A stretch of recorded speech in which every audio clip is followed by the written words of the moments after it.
All right. It must be Wednesday.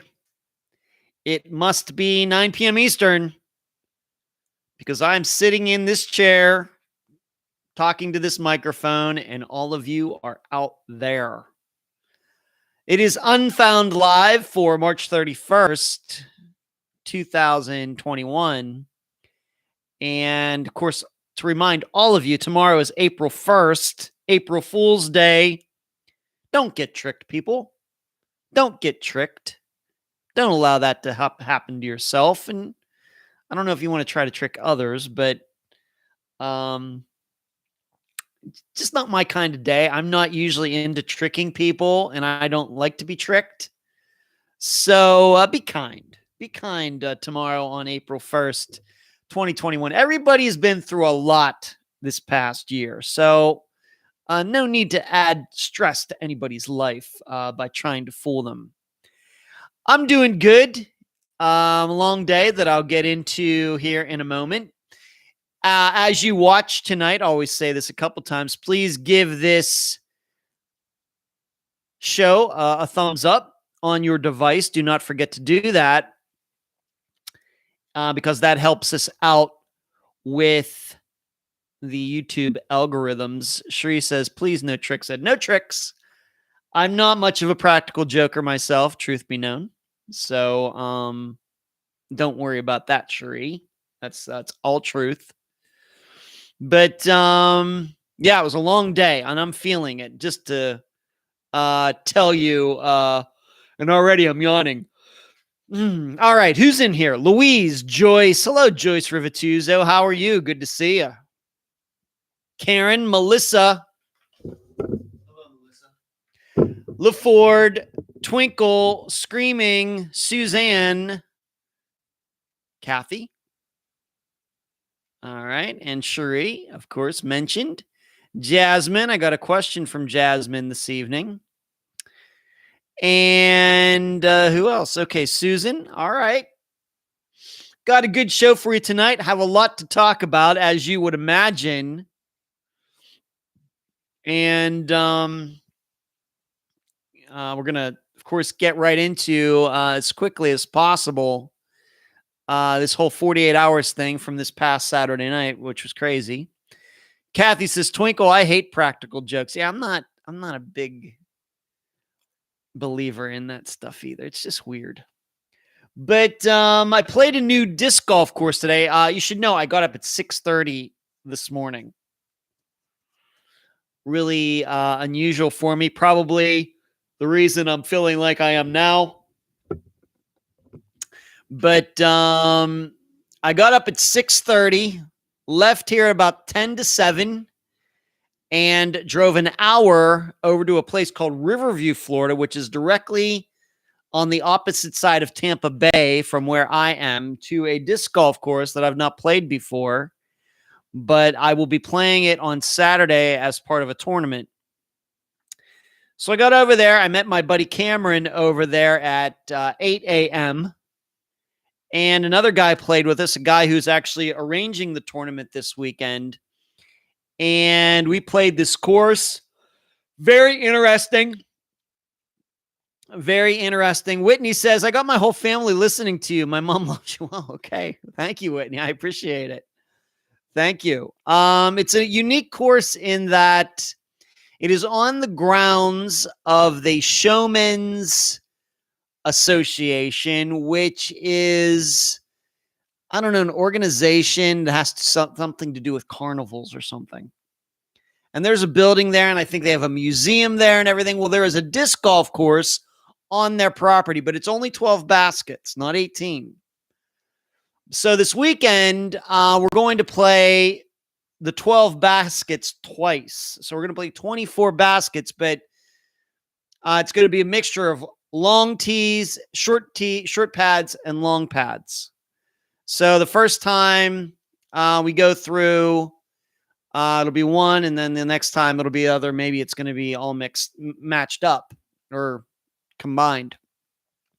But it's a tough course. There's some open shots, but there are some very wooded shots as well. little bit of water. Have to throw this one little pond at some point. And what's neat is throughout the course, there are little figures or models and things like that that you would see probably at a carnival, things like that. And in fact, even at least one of the baskets is inside an old little toy helicopter that you might have seen outside of a Kmart. Put a couple quarters in there and the thing shakes. Put your little kid in there and it shakes. One of those little things. One of the baskets is put in one of these helicopters. It's a very unique type of disc golf experience. And I played there this morning. We played from about 8 until about 11:30. So about the time that we were finishing is about the time that I'm usually getting out of bed. I am a night owl. I usually don't go to bed till after 1 or 2 o'clock in the morning. And I usually don't get up until 10 or something. And so about the time that we were getting done, finished playing, usually is when I'd probably just be rolling out of bed. And then it took me almost an hour and a half to get home because the beach traffic was crazy. Lined up way back. And so that probably added, 15 minutes to my trip. So I came home, took a shower, took a little bit of a snooze, but not much of one. And then today I've been finishing up Friday's episode. I've been working on the newsletter, which will be coming out tomorrow. And also, what else was I doing? Something else. Working on a couple other things regarding Unfound. So getting a lot of work done today. But it started out very early, and now here we are. It is kind of not late, but you know what I mean. But Kathy says, "Hi, Sheree. Good for you getting your shots too." Twinkle says, "Get Ed some coffee." Yeah, no, I'm gonna be fine. Twinkle, just need to get going here a little bit. I don't drink coffee anyway. Louise, you should have a little sleep before the show if you have been burning the candle at both ends. Well, I did take a snooze, Louise, this afternoon. Just so I could get some work done after that. But, Kathy says, "Louise, I think Ed always burns the candle at both ends." I'm really not that type of guy, but this is just one of those days. Unique day. But I'll have to get up early on Saturday morning because tea time's like 8:30. Got to get over there and warm up like at 8 or 7:30. So I have to leave here at 6:30. Which means I have to get up at 6. Going to be, luckily it's only one round of 24 baskets, which means we'll probably be done by 12:30 or 1 o'clock. So then we'll see how I'm feeling after that. The part of the problem about getting up early is not so much getting up early. It's you're not used to going to bed early enough to get an adequate amount of sleep. If you're going to bed at 1 o'clock in the morning all the time, you're getting up at 9 or something, 10. But if you're always going to bed at 1 and you have to get up at 6:30, it's a little different. But I got to play the course. I've heard so much about it. Well worth it. Can't wait to play it when it means something this weekend. It is a PDGA certified event. So, hopefully I'll do okay, but it's a course where couple of those baskets, if you go off into the woods, you hit some trees, go off into the woods, it's going to be a little tough. But, so there's that. That's what I did today. My buddy Cameron, he and I have known each other. It's going to be going on about 8 years in April. He's a good guy, much younger than I am. I mean, I'm old enough to be his dad. But he's a good guy. He's actually the Florida state. He's the state coordinator for the state of Florida for the PDGA. It's not a paid position. I think it's a volunteer position. But he makes sure everything's going okay here in the state of Florida regarding the lining up of tournaments and things like that. And he's held that position, I'm going to say, for about 3 years now. 3 years, 4 years, something like that. So he's been a good friend of mine, going way back to 2013 when he must have been, I don't know, 20, 21 years old or something like that. We were on a card together back then for disc golf tournament over here in Clearwater. And we've been friends ever since. And so I've seen him graduate from college and everything else. He got married. He just bought a house. Little kid's growing up. But so we got together. We hadn't played together in a little while, maybe a couple months. And so he had played the course before. So he met me over there and we had a good time. What are some of you saying here? Screaming says, mini disc golf? No, real disc golf. No, this is a real disc golf tournament, Screaming. Hello, Laura. Joyce says, we are all regulars, so hit the hand like, I don't know what that means, Joyce. Twinkle, I don't enjoy anything that early in the morning. Yeah, it was early. You know, it used to be, I have to tell you, Twinkle and everybody else, that I used to be a morning person. I mean, going back to the Star Trek days and, you know, before I would go to work at Star Trek, we had to usually be there at like 10:15. Well, I would work out. I'd go to the apartment complex, had a gym. I'd go work out at like 8 in the morning. So I'd be up at 7:30. And then that night I'd probably be in bed by 10:30. And then from like 2005 and on, I mean, I had to get up early at what you might call a regular job. You know, I had to be at work at 7:30 or 8 o'clock. So there's that. And sometimes I'd have to drive out of town, like down to Kingman, Arizona or somewhere. So then I'd even get up earlier than that and get on the road. So I used to be an early morning person, but not these days. That hasn't been the case for a while. Melissa, tournaments sound like marathons and races. You have to get up at the crack of dawn to that run 4 hours for fun. Yeah, that's right. That's kind of right, Melissa. But it's kind of changed over the last year because of COVID. They're trying to keep everybody separated because, of course, for the reason we all know. But so for the last year, pretty much we've had tee times. So, and the divisions that I usually play in, the tee times are usually later in the morning, like 10:30, 11, 12, 1 o'clock in the afternoon, something like that. Whereas before that, we would do what they call shotgun starts, where everybody starts on a different basket. Everybody's there. Whereas with tee times, everybody just starts on number one. It's just you show up at a certain time. Well, this weekend, it's going to be a shotgun start. So where the tee time for everybody is like 8:30 in the morning.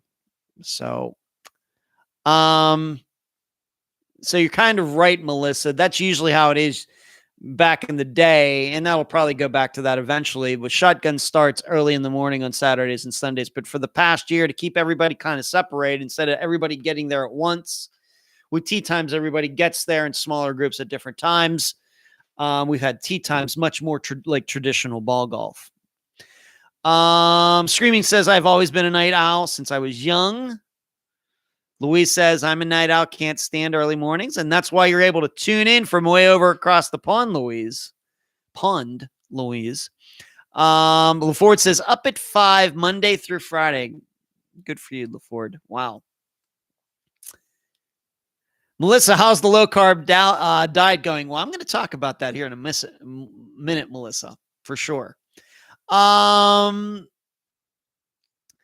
says, love getting an early start. Kathy, hugging get up so early. Hate morning. Luis LaFord says, hate morning traffic. Yeah, there was traffic out there going both ways, LaFord. Cherie says, staying up to moderate this live show is late for me during the week. Well, I try to get it done as fast as I can, Cherie. I really promise. Louise, I prefer night work now. I'm a zombie in the early morning about 6 a.m. Jill, I'm 1 minute until I can join. Love a no call, no show moment. Well, it could be good to have you, Jill. And easily says, good evening, everyone. That must be some good evening. Must be somebody on the West Coast. Louise, yeah. Okay. Melissa asked about my diet. We're a little over a week in, and it's going well. What I'm doing is no sugar, except for maybe a few fruits that I'm eating, like grapes and pineapple. You have to remember something maybe people don't realize. A lot of fruits have carbs in them, so it's no sugar, no carbs. And a lot of fruits do have carbs in them. For example, berries, raspberries, etc. They have carbs in them. Bananas have carbs in them. So you really have to choose what fruits you're going to eat. And likewise with vegetables, of course, we all know, I think, that potatoes have carbs. And I think the way it goes there is stay away from any vegetables that grow in the ground. Vegetables that grow above the ground have less carbs for some reason. Potatoes, which of course grow in the ground, have carbs. It's just a general rule.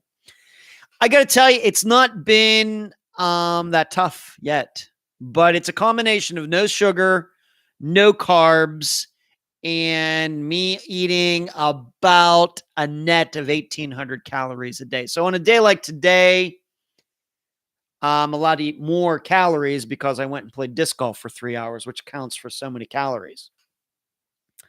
So I try to limit it to about 1,800. Of course, on days I don't do anything, it's 1,800 calories. Whereas on days where I do go out and throw or do whatever, then I can add those calories on. So I may get to eat 2,000 calories. And it seems to be working. I noticed I can already tell a difference looking at myself. I've lost maybe a couple pounds since I started this. It's going to be, I got a long way to go. But it's really not been that tough. I would say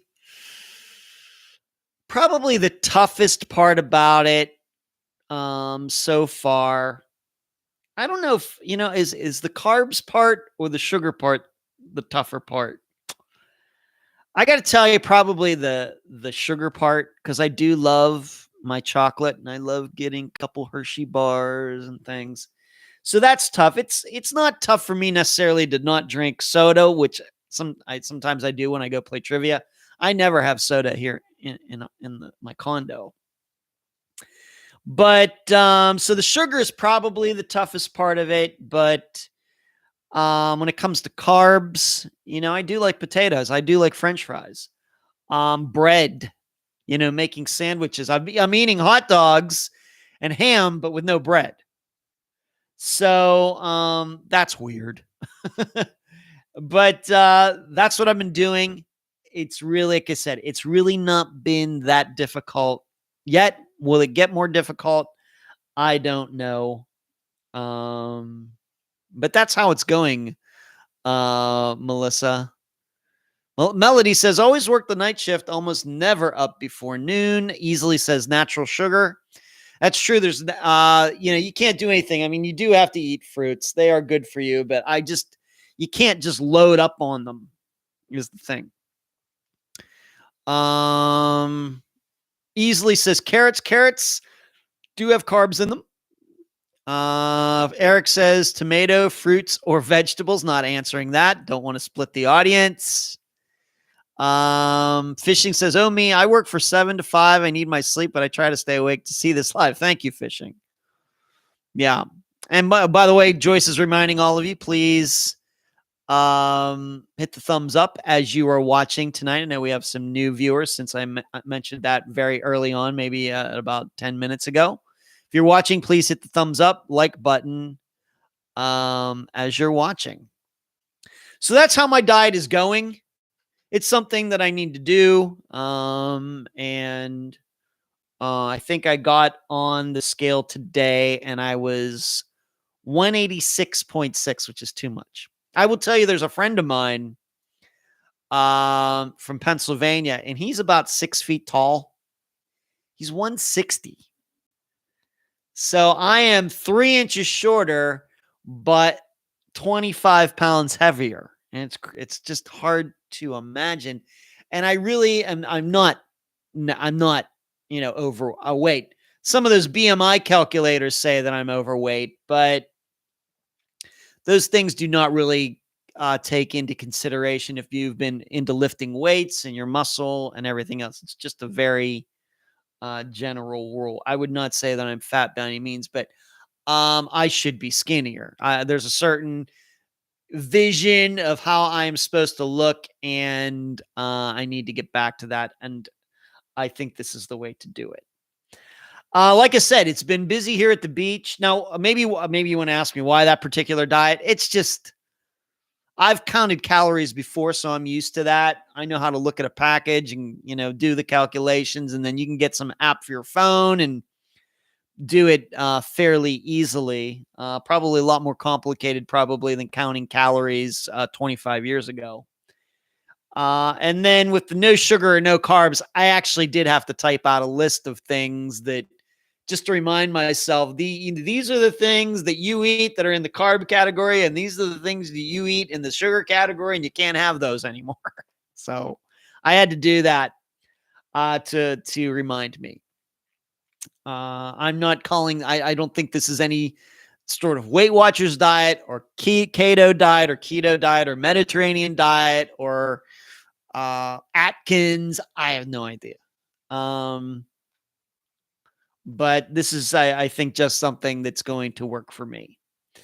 Like I said, it's been busy out here at the beach. I can tell you that the past couple days, or pretty much past spring break. But I can tell you, out on the beach for weekdays, it's as busy as I've ever seen it the last 2 days. And like I said, even coming out here, it's a Wednesday. Coming out here back out to the beach at like 12:30, I mean, it was just lined up cars, crazy. So, maybe some of the Pinellas County schools are on break. I really don't know.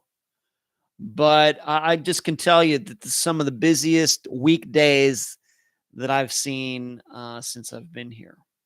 So there you go. Of course, you expect like July 4th, if it's a weekday, yes, very busy. But for one of the last days of March, who would thunk it?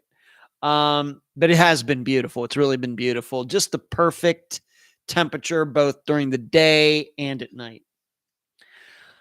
Still have not got my vaccine, and yes, I am going to get it. In fact, Cameron and I were talking about that today. He asked me if I had gotten it yet. I said no, even though 50-year-olds in Florida have been eligible for a while now. Just has not been on my agenda, but I am going to get it done. I know there's some people out there that say, no, I'm not getting that damn thing, but I'm going to do it. So, let's see. It's like, Joyce already done it. Eric. Yep. Louise says she hits the thumbs up before the show even starts. She knows it's going to be good. She doesn't even need to hear me talk. She just hits the like button. Eric says the lockdown in the UK is eased, so our beaches and parks have been really busy. It's been lovely weather as well. Louise, Florida has been one of the most open states here. And I have to tell you, it's almost like it's not even going on now here, except for if you go shopping, food shopping, people are wearing masks. You go to a restaurant, you wear your masks inside, but as soon as you sit down, you can take them off. All the workers, bartenders, waitresses, hostess, whoever, they're all wearing masks, but the people who are there to eat don't have to wear any. So that's the way it is here. Now, in some other states, it's the exact opposite still. Eric says, if you go shopping for food needs daily, you can prevent over snacking. That's not what I do, Eric. But that's certainly a good idea. It's not convenient for me to go shopping for food daily because a grocery store is not what I would say conveniently close to me.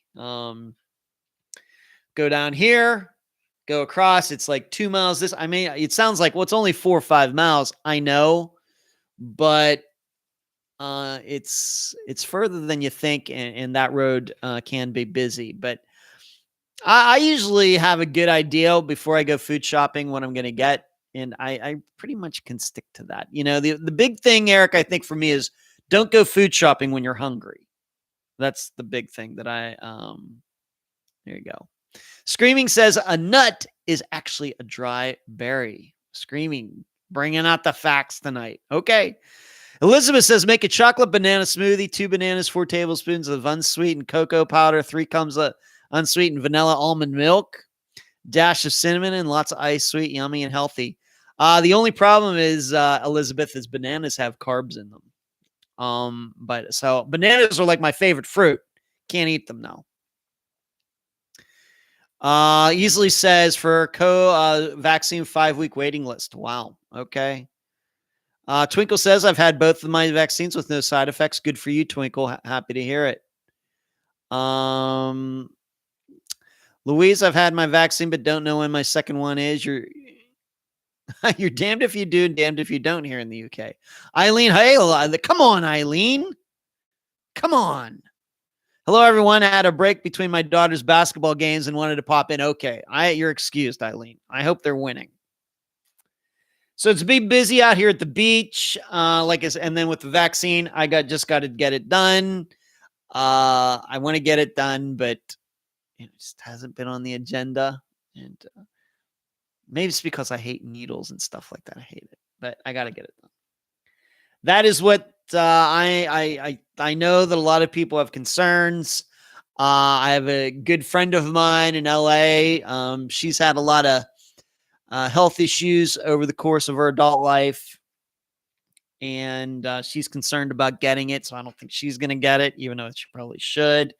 And I've talked to some other people, said, no, I'm not getting it.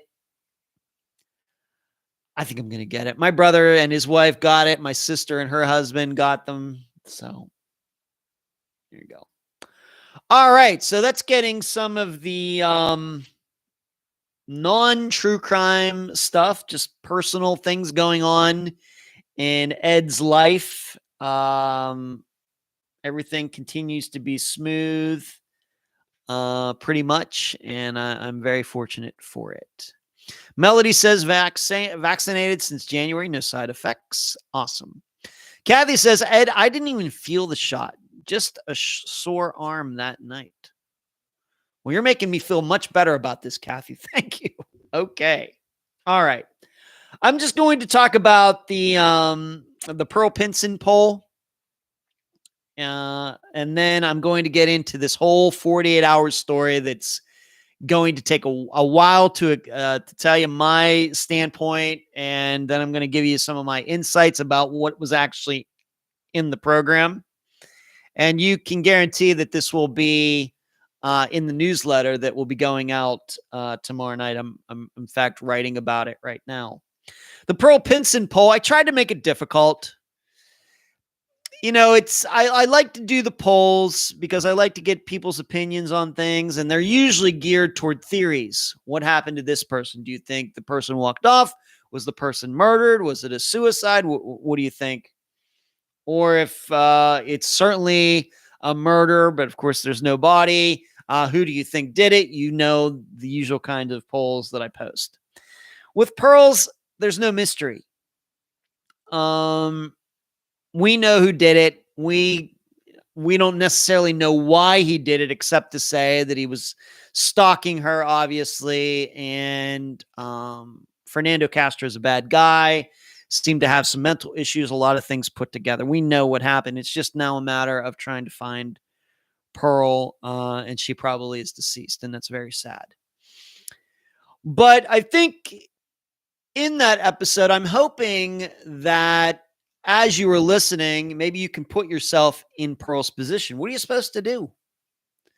You're walking along and you're confronted by a man with a gun. And whether you're a guy walking along or a woman walking along or a couple walking along, you know, what do you do? And, you know, none of us really think that that's ever going to happen to us. Even maybe some of it you have had to happen to you, but the odds of that happening are very, very low. But so that's why I asked, you know, what needs to be done about this? And it seems that self-defense of the taking self-defense classes of variety was the number one choice. And of course, a lot of this depends on what you're allowed to do.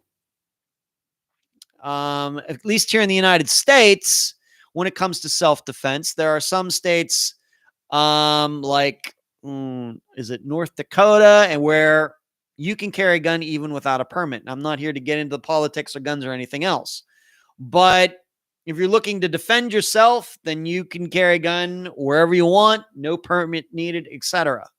Whereas here in Florida, you can carry a gun on you, but you need to get a permit. I have one. Whereas maybe if you go to New York, especially New York City, or California, especially LA or whatever, it's very, very strict. It's hard to get a permit to own a firearm. And if you are, you're probably not allowed to carry it. You're only allowed to have it at home, or allowed to take it to the gun range and back or something like that. So it depends on where you are as to what you're allowed to do. And so that plays a huge part in all of this. You're probably, a lot of you said, well, it's a combination of everything. Well, yeah, I know, but I tried to make these polls a little difficult just so can really get your brain thinking, really turning regarding this, because, this is something that is real. It's real. And, maybe something where when the time comes, you have to make, some very difficult decisions, very courageous decisions regarding the defense of yourself or the defense of somebody else. So, that's why the poll was crafted the way it was. I never want to make them easy. And, but I know some of you in the comments were like, well, I think it's a combination of all of them and everything else. Well, then if the polls were easy, then they wouldn't be as interesting. And I really do like to, probe your minds a little bit. So, Louise says, a lot of people I know who have had the vaccine and not felt well for a day or two, bad headaches and aching limbs. I was okay easily. 4 in my family got the shot, no side effects except sore arm. Fishing, I've had both of my shots, no problems. Fabricio from Brazil, Rio. I think this is your first time in here, Fabricio. Good to see you. Thanks for showing up from Rio. My sister and her husband were there, I don't know, 3 years ago. They really loved it. They were on a cruise. They went the whole way down the bottom of South America and came up to Rio. They loved it. Kathy, same here. Fabricio. Jill says that Arizona is a free carry, 21 and over. Louise, UK not allowed a gun unless you're a farmer or armed police. Yep, I knew that, Louise. Eileen, that was me. I feel like you have to do absolutely everything that you can.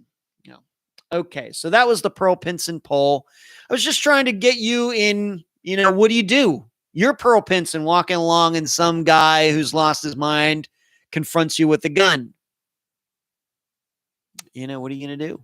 Depends on, I guess, where you are and your, depends on the very, very detailed circumstances, I suppose. But, and that's why I even have in my notes here that if you're interested in self-defense, and whether it has to do with using tools, knife, gun, whatever, or just self-defense, being aware, monitoring your surroundings. One of my favorite channels, and this is a channel I've been watching for a while, Active Self-Protection YouTube channel. John Correa does a fantastic job on that channel. Looking at surveillance video of attacks, whether in stores or on streets all over the world, and then analyzing them and what can you learn about, protecting yourself, protecting your loved ones. What can you learn from watching this video? What did this person do right? What did this person do wrong?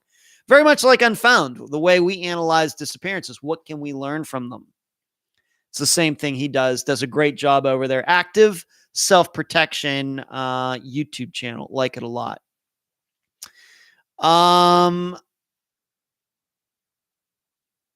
Easily said, well, I was a 16 gathering when someone came in with a shotgun and pointed at my friend. When cocked the gun, I ran under it and made him hit the ceiling rather than my friend. Easily, you are brave. Wow. Joyce. I'm amazing. Well, thank you, Joyce. I appreciate that. And thank you for the contribution to what Joyce has done there. She has hit the super chat button at that little green box with the $sign in it and contributing monetarily to this live show. Joyce, I cannot thank you enough. You know, you are one of my favorite people. And it's been too long since we saw each other. I think it's when was that? Was that 2017? Joyce, is it that long ago? Is it over 3 years ago? I think it is December of 2017 is when I met Joyce up in Tallahassee for the Missing Persons Day here in Florida. Oh my, where does the time go? But Joyce, thank you very much. Thank you. Yes, active self-protection screaming. That's right. Suzanne says, I love that channel also. Thanks, Ed, for telling us about the channel. Yeah, it's a good one. Louise Pearl was only a young girl on her own. She must have been terrified. Yeah. Situational awareness is so important. Yeah. Keep your head on a swivel. Yep. All right. I think it's time for me to talk about this 48 hours thing that happened on Saturday night. First of all, I want to understand, as I typed in the Facebook page or on my personal Facebook page as to what I was doing Saturday night and how this all went down. I'm going to talk about that. Going to give my response to all of it. And then just want to talk about what came out of that episode, what I heard. I finally have a chance to see the entire episode. And there are two things in particular, 2 points that were made during the show that I think are very important that I want to talk about. First of all, here's how this all went down. You all know about how I interviewed. I'm not going to go into how that all happened with Steve Pankey and everything, but I have to admit that I knew that 48 Hours was going to cover Janelle Matthews' murder this past weekend. But as you also know, I don't watch much true crime anything. I don't listen to much true crime anything unless it's going to have something to do with the case that we're going to cover. And once again, it was just on the periphery of everything that I was paying attention to last week. And because I'm going to tell you, I can't remember the last time I watched an episode of 48 Hours. But as it happened last Thursday, Dr. Telesco and I got together, had a great discussion with her regarding Janelle Matthews, and it was completely a coincidence that we talked about Janelle Matthews on Thursday evening, her murder, and then on Saturday, 48 Hours covered it. That was a complete coincidence. Now, I can assure you that when Joyce and I, a couple weeks before that, 3 weeks ago now probably, when we talked about, decided on Janelle Matthews' murder, neither of us had any idea that 48 Hours had that episode coming out. Surely not. But somehow last week, it was in my periphery. Somehow I found out about it. Maybe even one of you told me about that. Maybe one of my assistants told me. And I was like, oh, okay. Still didn't put it on my radar. Just being honest.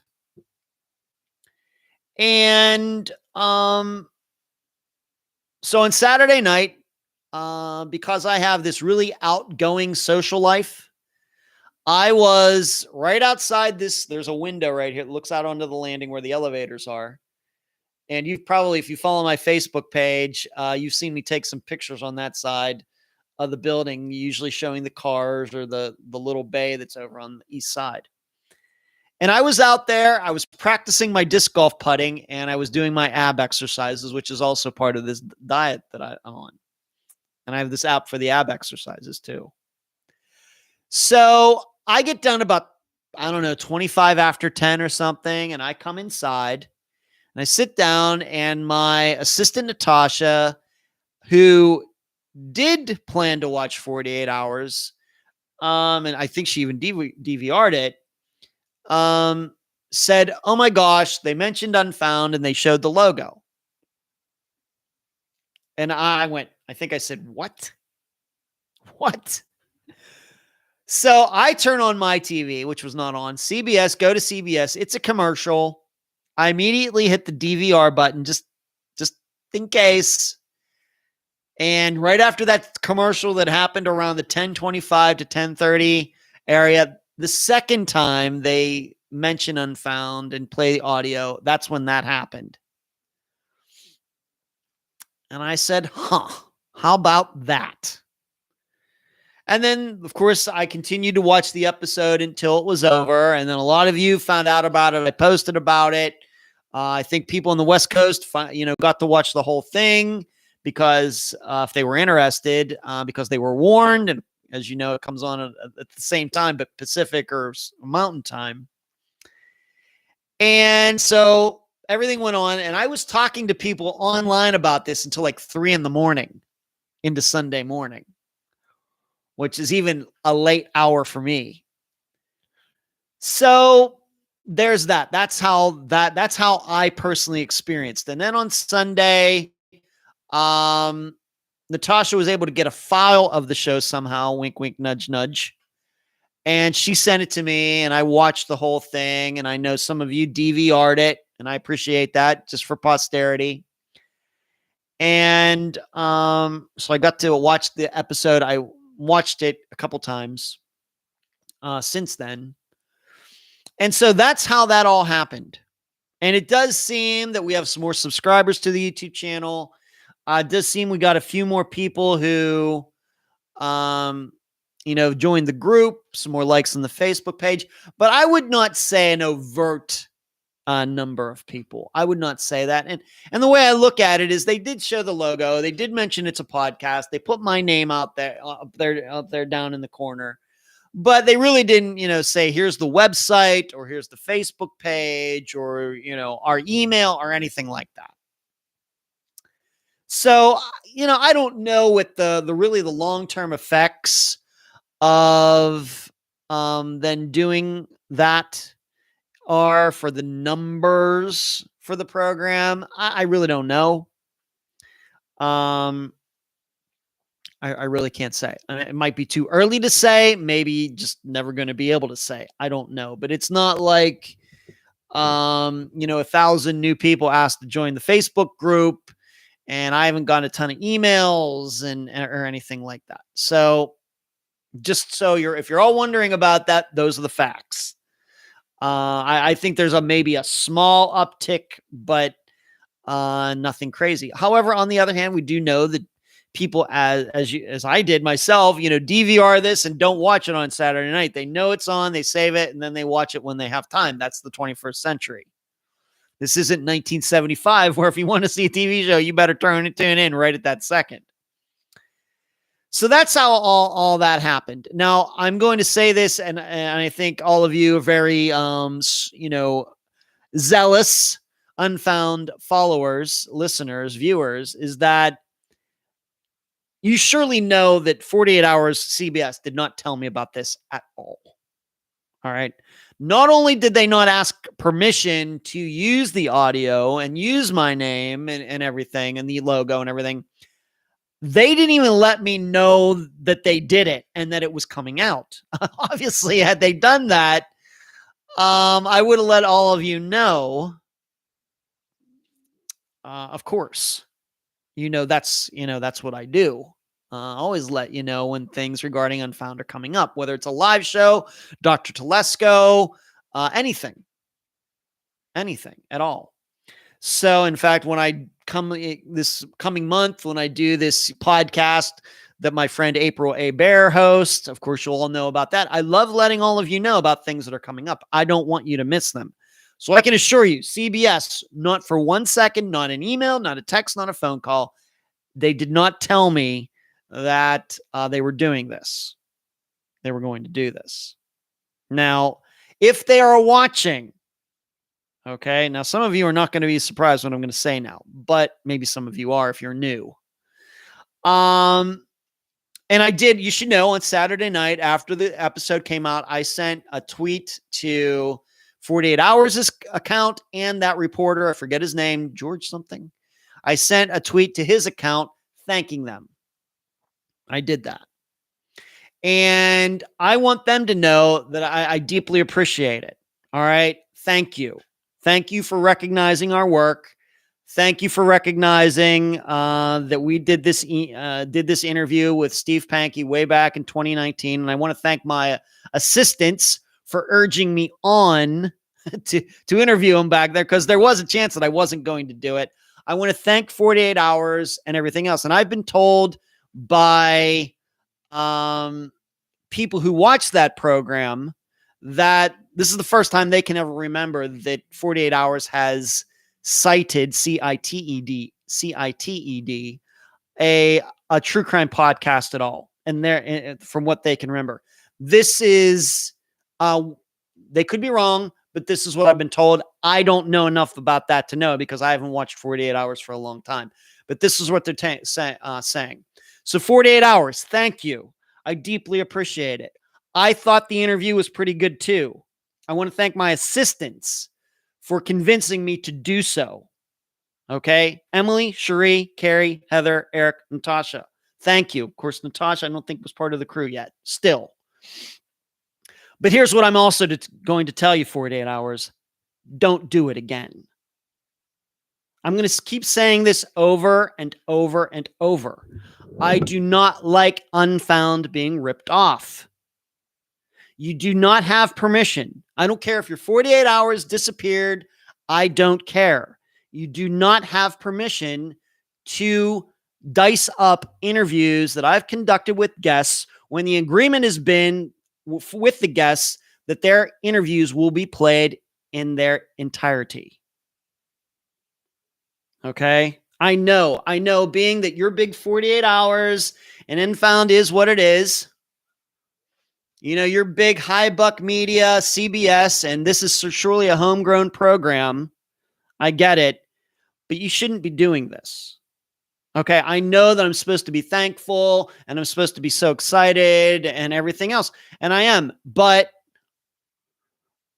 it's, I just see so many problems with this. I realize in the big scheme of things, we all realize that, for example, CNN plays clips from Fox News plays clips from CNN, whether it has to do with politics or whatever else, making fun of each other and everything, and they never ask for permission. Why? Because it's a mutual agreement. Both corporations understand that they're going to use each other's clips, and that's just the way it is. Whereas I don't use any 48 Hours clips because I don't rip people off. Okay? Unfound is an original content program, always. Always. And if I ever would happen to need anything from anybody ever down the line, I would ask. I don't know what response I would get, but I can surely say, if they say no, I wouldn't do it. All right, and I would just have to live with it. Okay? But I don't rip people off. So I know that you're supposed to, I know what you think my response is going to be if you're watching CBS in 48 Hours, but it's not probably exactly what you'd expect. I'm just a different kind of person. I think that there are many true crime podcasters out there who would not mind if their entire programs were ripped off by Inside Edition, 48 Hours, Dateline, The Show Disappeared, whatever else, anything on Discovery on ID or ID on Discovery, Discovery on ID, whatever it is. They wouldn't mind if their entire programs were ripped off just so they could get the attention. I am not that person. I am not that person.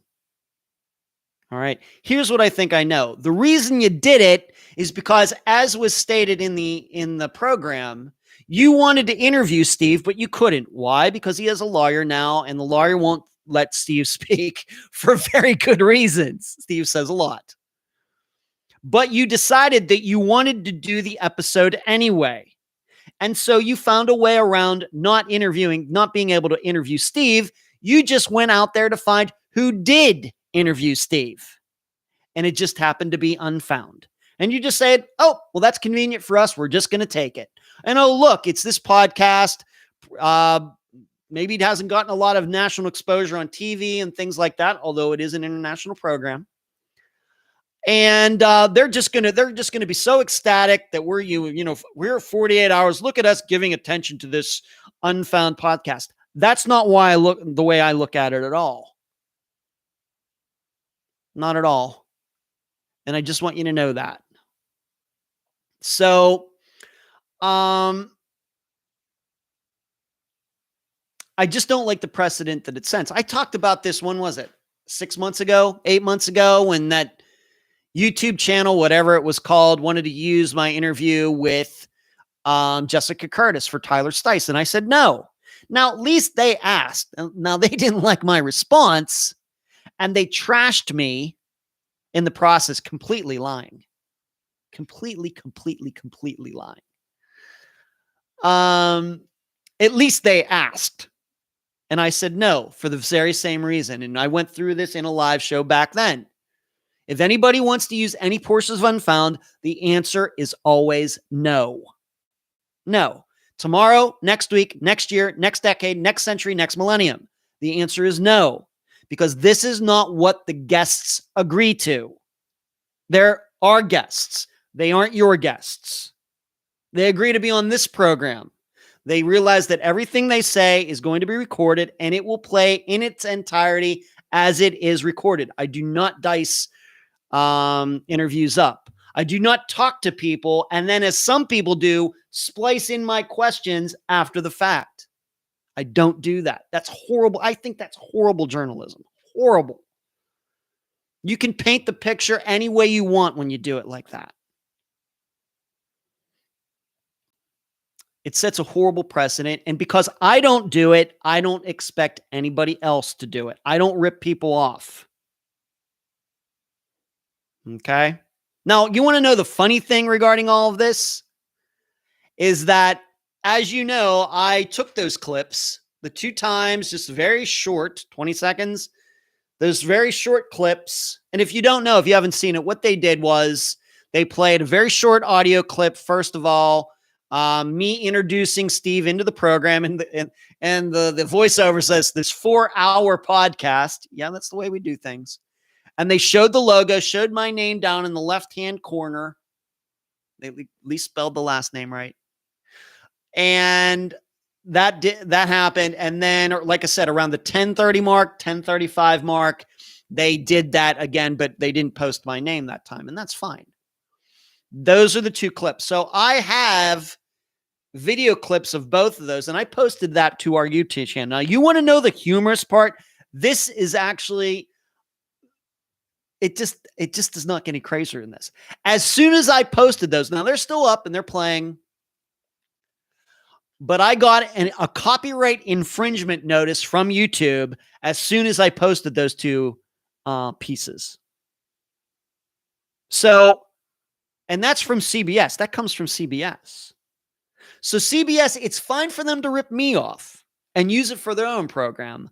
All I do is have video of my own audio and logo on their program. I put it on YouTube and they complain about it.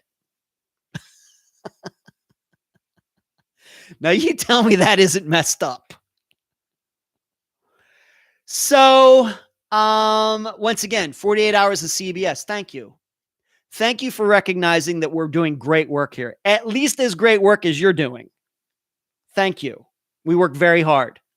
My assistants work very hard. Emily works very hard at trying to find guests for the program. Cherie does some of that as well. Cherie, of course, has been moderating both the Think Tank and this YouTube show, I don't know, since 2018. She does a great job of that. She also has brought people to the program. She also has been a very good confidant for me, talking about the program overall when we need to talk about things. Excellent, that. And I deeply appreciate that. Carrie and Heather monitoring the discussion group. Heather, although, she's had a very tough year with the loss of her husband, but her being responsible for shirts and things for the program. Of course, Eric Grabowski running Unfound on the Ground. Also another confidant, a guy that I've gotten to know, works very hard on those Unfound on the Grounds This last one got canceled due to weather in his area. But he works very hard. Natasha works very hard and does a great job with the YouTube channel, with the website. We all work very hard. And CBS, thank you for recognizing that. Don't rip us off. All right? Don't rip us off. I know we're supposed to bow to you and everything and be so happy and giddy and everything else. We kind of are. But then we come back down to earth and say, you know what? How about everybody just do their own work? And here's what I think I know. Had Steve been able to have been interviewed, whether he was out of jail or he didn't have a lawyer, whatever else, 48 hours doesn't give a dang about Unfound. That's what I know. We were just a tool for them. Just a tool. Just a means to an end. That's it. Now, CBS, though, is going to have to learn, deal with this. I'm not going to go get a lawyer or anything like that. I'm not going to go in that direction. But what I am going to do is, being that Unfound was used by 48 Hours and CBS, I think we can now say that Unfound is an accredited, certified podcast by 48 Hours and CBS. And don't think I'm going to let anybody forget that. All right. And I want, I'm going to use that anytime I talk to anybody from now on. And if it gets back to CBS that I'm doing that and they say, hey, what's this guy talking about? They want to give me a hard time. I'll just go back to what they did to Unfound this past Saturday. You're the ones who used Unfound's work. You must think we do good work. So why do you have a problem with me saying that?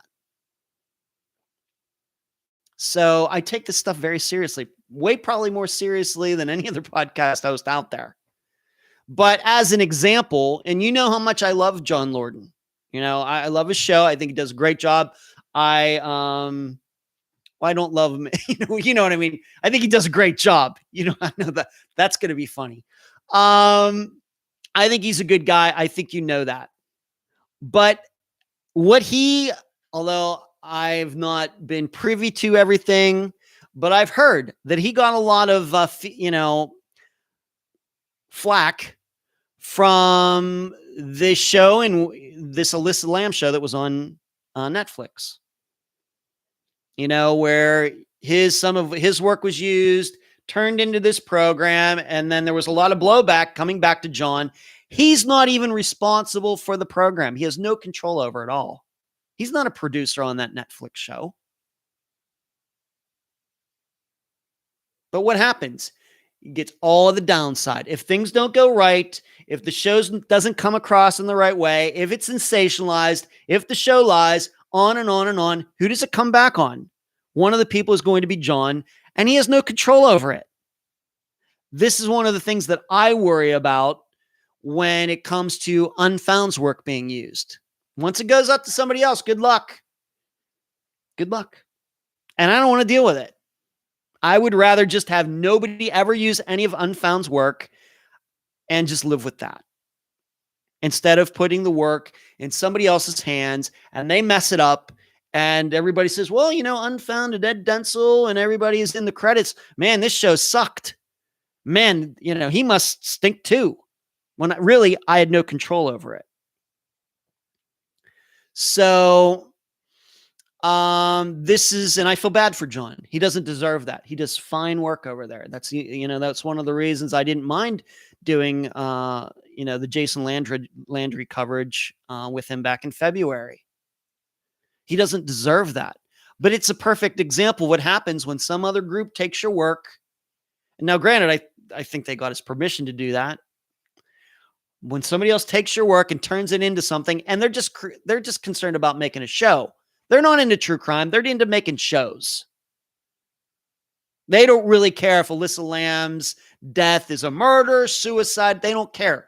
All they're doing is get paid to make a show for Netflix. They don't care about the repercussions. And whereas I do, and my assistants do. So I think we can learn a lot from that. Went on with John. And I don't want to have to deal with that. I got enough to deal with. I got enough work to do. So we just want to keep our eyes on our own work, working on the disappearances that come before us, talking to those guests, trying to help them out, interviewing, getting the word out there, and trying to help them move the case forward. That's all we're concerned about here.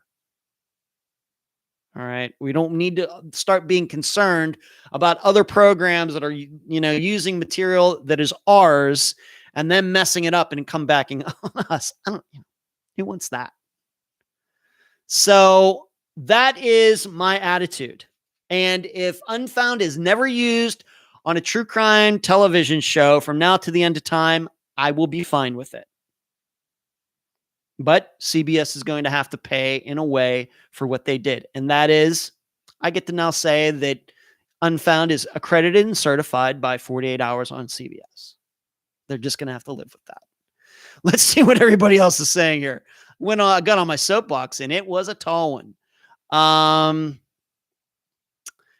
Let's go. Spicy Spinach. Thank you for the super chat contribution. Spicy, you're very generous. Thank you. Suzanne said 48 Hours should have contacted you. They did not. Twinkle says, I have a photo of the Unfound logo on my TV. Save that for posterity, Twinkle. Thank you once again, Spicy. Easily says, I don't do Facebook. It's totally fine, Easily. Louise says, I would have thought they would have to ask permission to say Unfound on their show. No, they don't. It's, once again, this is something that goes on in the media in the United States, Louise, that is just accepted. But I never signed up for that. I never agreed to that. Maybe all of those corporations have agreed to that. I've not agreed to that. I've not signed up for that. If they want to talk to me about coming on their program, I'm easy to find, and I'll gladly do that. But don't rip me off. But still, you want to talk to me personally about something that's going to be on a program, we can do that. But don't take the work. Cherie says, I can guarantee if 48 Hours has listened to the coverage, so has the FBI. So that's kind of cool. Yeah, kind of cool. I did the best I could with the interview. The interview still stands as it is a year and a half later. Is he telling the truth? But I'm going to get into that. Louise says, if they never said anything bad about the show, it can only give you more supporters and followers to Unfound. But I don't, Louise, that's not my main concern. Okay. I want listeners. My assistants want listeners, and we want to try to reach a lot of people, but we don't want it through the process of them hearing a piece of an interview on a program that didn't ask for permission and wouldn't have gotten permission anyway. Eileen got to go. Eileen, I'll talk to you later. I guess we'll see you on Sunday for the think tank. Twinkle says, that was a plum interview Ed got with Steve. I think he sent out a lot of invitations to be interviewed, Twinkle. I don't know why I was one of the only people to do that. I don't know why he ended up on Unfound and not many other places. I don't know. Spicy, once again, coming through. Thank you. Once again, generous. Thank you. I'm going to keep it up, Spicy. Thank you. Twinkle says, dang straight. I don't know what I was saying at the time, Twinkle, but Twinkle says, dang straight. Suzanne says, that's why we love Unfound Ed. Thank you. Screaming says CBS could have handled it better for sure. Louise says it's copyright, so they've broken the law. Like I said, it's just an accepted exception here in the United States, Louise. Yeah. Louise says, I know you're not a fan of David Paulides, but every show he does now, he says this is copyright, so people cannot use his research. Well, we don't have to say that, Louise. As soon as something is created, whether you filed it with the government or not, it's copywritten as soon as it's created. That's the way it works. You just make it kind of more official. For example, with a patent if you're writing a novel or a logo or anything else, as soon as it's created, it's copywritten. You don't have to say that stuff. That's just David Paulides being David Paulides. Karen, do you suppose that someone in 40 hours listened to the entire 4-hour episode? I don't know. I don't know, Karen. I really don't know. It's actually, yeah, it's a 4-hour episode, but the episode's like 3 hours, but I gotcha. It's probably at 1.5 speed, Karen. Let's put it that way. Twinkle, those of us who create our own work do not appreciate. Yeah, we don't appreciate it. Yeah, when my empire takes off, Joyce. Well, I hope it's not like the Empire Strikes Back. I hope rather be the Resistance. But yes, I know what you mean, Joyce. Screaming says that is garbage what CBS did. Suzanne, could I sue them? I don't even get into that. Just not gonna. Don't have enough time in a lifetime to do that. Louise says, because you do all the hard work and research for your shows, they have used your information because they know that all the information is correct and looked into, so no one comes back to them. Yeah. Thank you, Suzanne, for that nice comment. I'm not going to read it because it is very, very self-serving. But I appreciate it, Suzanne. Thank you. Louise, CBS or any other shows just want viewers that are not bothered what the show is about. That's true. True crime is just a way for them to sell commercials. Let's just call it what it is. It's just a way to sell commercials.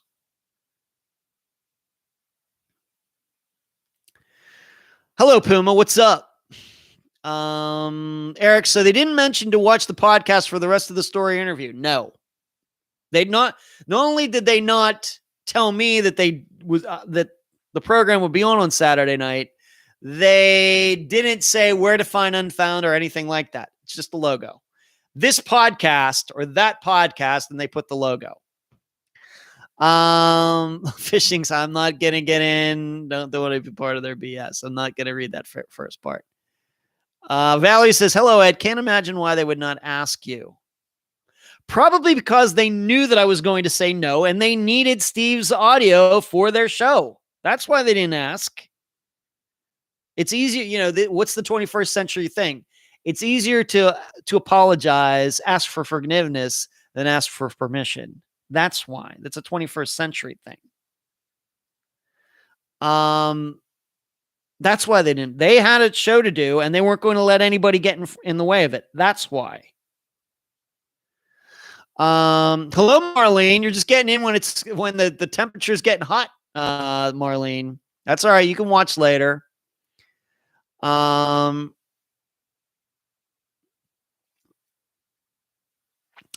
says they did say Ed Densel for those that haven't seen it. Did they actually say it, or did they just put my name in the bottom left-hand corner? If they said my name, that I missed that. I'm gonna just be honest. Maybe it's one of those videos, but and I think they just posted it in the bottom left-hand corner, Sheree. Maybe not. No. So wired up. I guess I was concentrating more on the visuals than maybe listening to everything, but we're going to get to that now.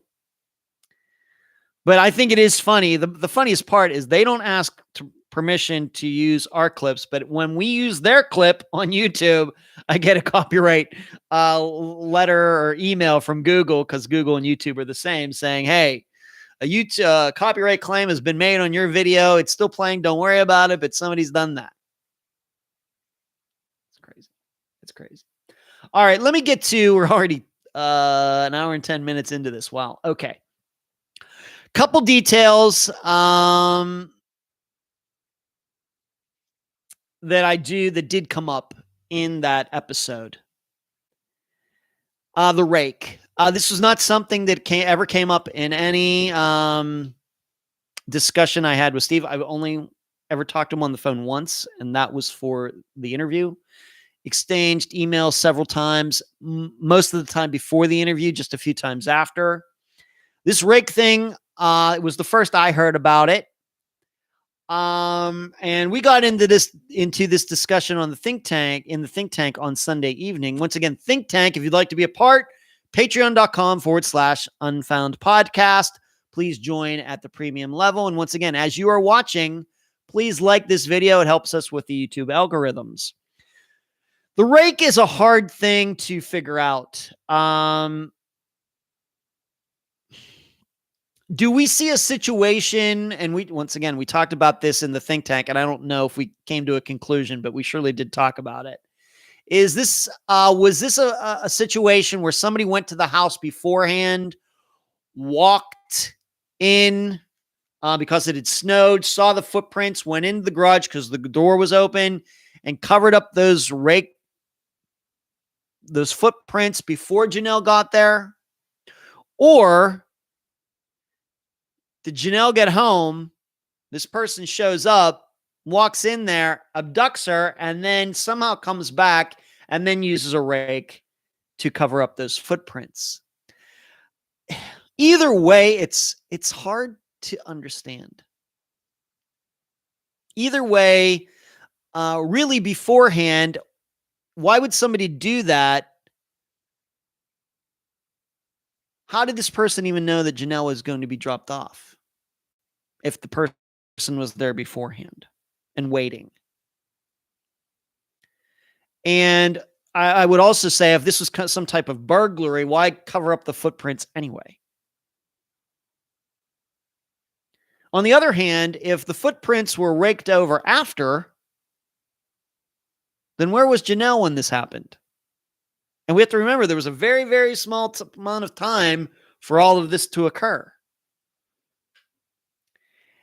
It's something that deserves to be thought about. I don't know where the thinking's going to go. Are we to believe that if, let's just say, being that we don't have any other names to use right now, let's just say Steve did it, and Steve goes there and she's inside. He goes in there, gets her, somehow puts her in his car in the trunk, maybe ties her up, and then goes and rakes those footprints over, puts the rake back, and then goes out to his car. Would somebody be courageous enough to do that? It's a very risky situation. Did he just kill her right at that moment, so you didn't have to worry about her, screaming or kicking the car from the inside or something? Or was it somebody, Steve, who showed up, somehow knew that Janelle was going to be dropped off and was waiting inside, and when she went inside, raked over those footprints and got her? Or, we just don't know how many footprints there were. We know it snowed. We know that even though the garage door was open, that the driveway had snow on it, so there was no way it wasn't like a plowed driveway where you could walk on it. There would be no footprints. So I just don't know. It's something that deserves to be thought about. And I should say, raking over footprints sounds like something out of a Columbo episode. In fact, I think there have been a couple Columbo episodes where that was done. Louise, were the neighbors questioned? They would probably know she was in the house on her own. Probably were, Louise, but I don't know what they said. Sheree, maybe the person had a beef with the driver who took Janelle home and followed that vehicle. What we can't deny is someone did do this. Absolutely, Sheree. And Steve said that he and Russell Ross, the guy who took Janelle home, did have a beef. I talked to Russell Ross. He said he hadn't thought about Steve Pankey for years. He just was not even in his mind. Did not ever suspect in any way that he could have done anything to Janelle. Never on his radar. That's what he said. So the rake and the footprints being raked over, it's hard to logically put together a sequence in which all of those things happened in that amount of time without there being a huge amount of risk. And we have to realize this wasn't like 1 a.m. I think it was like 7 p.m. or something, 8. When other cars, would have been going by, and seemingly nobody saw this person raking these footprints. I don't know. It's something that I think all of you should think about. What I like to do is I like to put myself there, try to visualize it. Now that we know what the home looks like, you can visualize yourself being there and just try to get into the killer's mind. What makes most sense as to the logical progression of the killer being there, the footprints being made, them being raked over, and Janelle being abducted? What is the most logical sequence to all of that? Sheree says, perhaps it was someone with a prior criminal record. Well, that would, Steve would certainly fit that bill, Sheree. Kathy, I read that someone looked in the window first before going in. Garage door open for Janelle. Read that someone looked in the window first before going in. I don't even know how anybody would know that, Kathy. Of course, Janelle disappeared, so she couldn't have said that. And it's weird to me that somebody said they saw somebody looked in the window and didn't think that was odd. I don't know whether we're supposed to believe that or not. Maybe that was in that episode. I don't remember that being said, but Louise, I suppose if it had been snowing, it could have looked like he was clearing the snow, or could have walked on without falling. That's possible. Maybe it did look like somebody was shoveling instead of raking. That's a good point, Louise. Sheree, he hadn't talked to Steve, but Steve clearly didn't feel that way. No one also didn't see Janelle being murdered. Yeah. So the rake part of it is still a question in my mind. And probably the other point that was mentioned during the episode that I think was even more shocking to me is that Mr. Matthews said that he had never even heard of Steve Pankey until 2019. Now, I got to tell you, this totally flies in the face of what I think I understood about Janelle's disappearance for 35 years. What went on. Of course, I really didn't know a lot about Janelle Matthews' disappearance and murder until Steve Pankey contacted me. But the way I thought I understood those 35 years from 1984 until 2019 is that Steve Pankey's name had been out there. In fact, that's what he would lead everybody to believe, that he was seen as the main person and it wasn't fair and he shouldn't be considered and he didn't do it.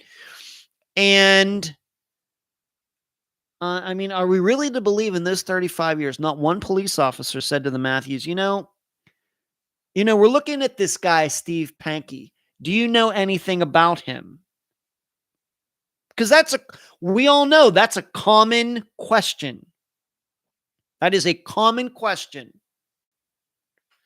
for these kinds of cases. And we've discussed this on the program, that police officers will ask, well, your daughter's missing and we were going through her things and we saw this email from John Smith. Have you ever heard of him? Do you know who this John Smith might be? Is he a friend? Because we're going to have to look into this guy. And the parents would say yes or no. Are we saying, is Mr. Matthews saying that way back in early 1985, when Steve Pankey came in and gave the story about his father-in-law and everything else, that the police didn't go straight to the Matthewses and say, this Steve Pankey guy came to see us today and he had this crazy story, but we're going to tell it to you anyway. Do you know who Steve Pankey is? Have you ever had any interaction with him at your church, at any public events, anything? It would seem like that would be common police procedure. But there Mr. Matthews was in that 48 Hours episode saying, I never heard of Steve Pankey until 2019.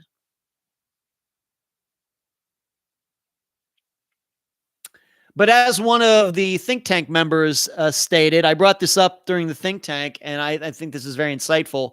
The person said, well, we don't know how it was edited. And that's right. This is once again why we don't do editing in Unfound. Interviews play as they were recorded.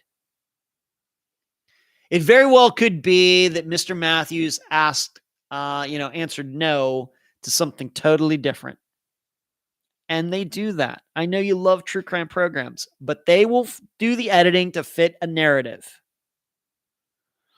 Once again, their job is to sell commercials. But if it's true, that is shocking. I mean, it just as soon as he said it, my ears went boing. I don't know how that could be. Because it seems like a lot of people had heard of Steve Pankey before 2019, but if we're to believe it, and there wasn't any funny business going on with the editing, that's what Mr. Matthews said. Now, why would he lie about that? There's no reason to lie about that. There'd be no reason for him to actually know about Steve Pankey, but in that interview say no. There's no reason to do that because it's completely logical that the police would have asked him about Steve Pankey because Steve Pankey has been the number one suspect since 1985. I don't know. It's hard to understand. Valerie says, I knew that interview was in your top 10. I remember exactly the day I listened to it. That was going way out. It came out November 4th, 2019, Valerie. And, the weird thing, the reason I could put it in the timeline of Unfound and everything is because I can remember this all going on, debating whether I was going to interview Steve or not when my friend Shay was here and stayed with me for a few days. And I even talked to her about it. I was telling her about it. That's how I remember. And I remember she was here end of September of 2019. It seems like yesterday. But so we have the rake, and then we have the Matthews saying they never heard of Steve Pankey until Janelle's remains were found, and that warrant was served on Steve in August. Louise, the man who dropped her off at home after the concert, could he have gone back to Janelle's house after he took his own daughter back home? Janelle could have said that her parents not home until Louise, I just don't know if we can rule anything out. Here at Unfound, there is not even a consensus regarding whether we think Steve is guilty or not. I'll be very honest. I think she has been more than honest in thinking that Steve Pankey certainly killed Janelle Matthews, and that's fine. I have my doubts for reasons that I've stated. She thinks the way she does, and that's great. One of these days, we may actually find out. One of us will be right. One of us will be wrong. That's fine. So we don't even have a consensus here. But I think, in my opinion, Louise, a lot of different things are possible right now. Suzanne, I still don't think Steve's guilty unless cops have evidence we don't know about. And I think that 48 Hours episode proves it. That we still have what we have. It's still the same amount of facts that we had back in it's 1984, except we now know that Janelle was shot. That's how we know she was not strangled and she was shot. And I got to tell you, even that could mean something. My perception is that when kids are kidnapped, abducted, they aren't usually shot. I think they're usually strangled, as are most rape victims who get murdered. Shooting someone is something different. So, or they're slashed or stabbed or, something like that. Shooting is a different kind of attack. And I'm not sure how often it goes with children being taken and abducted and murdered. I think they're usually stabbed or strangled or something like that. I don't know how many of them are shot. And that sticks out in my mind too. Screaming says, please remember to hit the like button. Thank you, Screaming. Reminding everybody. Kathy says, Louise, in my opinion, Russell Ross is a credible person, not a criminal. I spoke to Russell. I was very happy that he would talk to me. Of course, he did not appear on the program. His daughter did on 48 Hours. I asked him as many questions. He said, and you can go back, listen to the episode. He said he didn't think about Steve Pankey once since they stopped working together. He never thought that Steve Pankey was following him. He never suspected that Steve killed Janelle. Nothing. That's what he said. Cherie says Pearl hadn't heard about her killer either, but yeah. That's certainly true, Cherie. Louise, Kathy does. A lot of people are credible, but are murderers. Suzanne, Janelle was adopted also. Yeah. Shree says, I doubt that's going to happen unless Steve confesses. Even if they find him guilty, probably will still disagree. Neither of us is 100%, so I don't think we can say right or wrong, just different. Yeah. Kathy, Louise, well, if he's convicted, that will be beyond a shadow of a doubt, and I guess we'll just have to accept it. Shree, I guess. I guess. And there is a belief out there that this trial will be televised. If it is, it's probably going to be the first time we'll have watched court TV in 25 years. Kathy, Louise, I believe only one person committed the crime. Agree with Cherie. Louise, Kathy does. Yeah, I think only one person has done the crime. Yeah.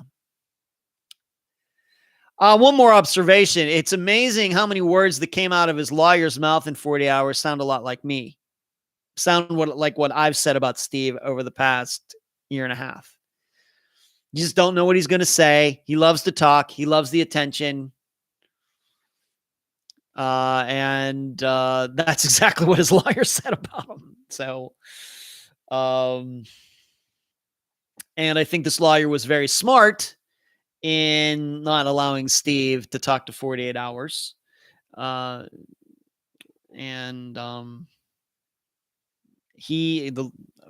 lawyer said what I've said.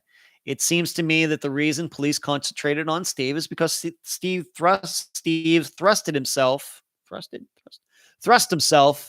into the investigation all on his own. That he was not even considered a suspect until he showed up at the police station in Greeley, giving the story about his father-in-law and everything else. So now the other part, of course, that came out about it is that they spoke to somebody is leaking stuff out of that grand jury that was conducted last year. And it seems like it's coming from the prosecution side. Steve's wife testified in the grand jury. And here there are statements that she made in the grand jury that are coming out. It's not supposed to happen. It's not supposed to happen. So maybe one of these days we will get the entire story. I guess the trial's supposed to happen in July, and that'll give us more to talk about on the live show. Yeah, sounded like a defense attorney. He certainly did, Cherie. Marlene, is Janelle Matthews' abduction murder unsolved? Yeah, that's why we're talking about it, Marlene. But Steve Pankey is going to be put on trial for her murder this summer. That's an episode that we did that came out in November of 2019, Marlene. Linda says she's really late, but she's here. Good to see you, Linda. Eric says the toll it must take on those who are innocent of crimes they're suspected of committing. Crazy. Yeah. Well, we try to get it right, Eric, but it's not perfect.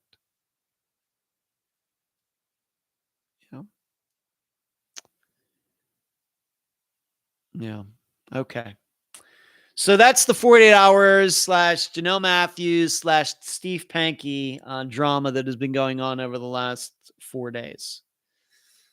And then on top of that, I have on my notes, Dr. Telesco and I thought we had a great discussion regarding all of that. It's kind of been a little bit forgotten now, being that 48 hours came out, but that was last Thursday, and we had a great discussion, great talking to Dr. Telesco. And I like the idea that she this summer, after the trial is over, whatever happens, that we will go back. We may revisit the Janelle's murder again after we have a verdict and talk about it. She says she wants to come back and talk about it. I said, great, let's do it. So I guess that'll happen this summer. I'm guessing probably depends on how long the trial goes. Let's move on to some other things. Well, let's take these questions. I'm going to take both of them just to make sure I can get them done before we all have to get out of here. Jasmine asked me, why do some families and friends wait months, sometimes decades, to report someone missing? Jasmine, it has a lot to do with the circumstances. I don't think there's an easy answer to that. You'd have to look at the circumstances. What kind of life the missing person was living at the time? Was the person homeless? Was the person living out in the middle of nowhere? there's so many different variables. It very well be like in Eric Franks' disappearance. I think we now know that somebody was pretending to be him for several months using his phone and his laptop. So you can't file a missing persons report, if you don't know the person is missing. It just depends on the circumstances. And some people, not all people, of course, have lifestyles where they are in contact with people all the time. That's the easiest answer. I suppose, Jasmine, if you could point out some specific disappearances, maybe that Unfound covers, even maybe some that haven't, where the missing persons report wasn't filed for a long time, we could certainly look at those details and try to find out why. What was going on? I think a lot of times we have to remember that,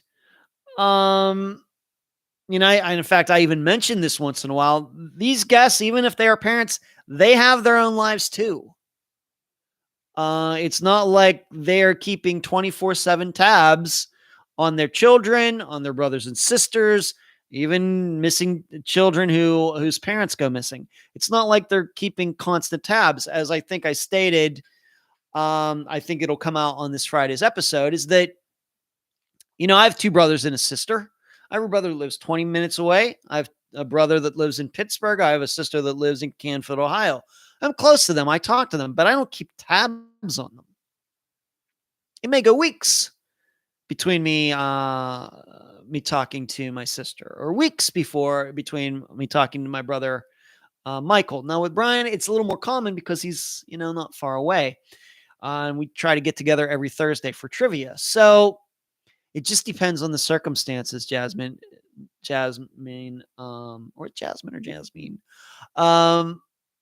Would have to look at the specific circumstances to really decide. But there are a whole host of reasons that are totally logical as to why this happens. Jill, I know you're in here, Jill, unless your client showed up. Jill asked me, in the future,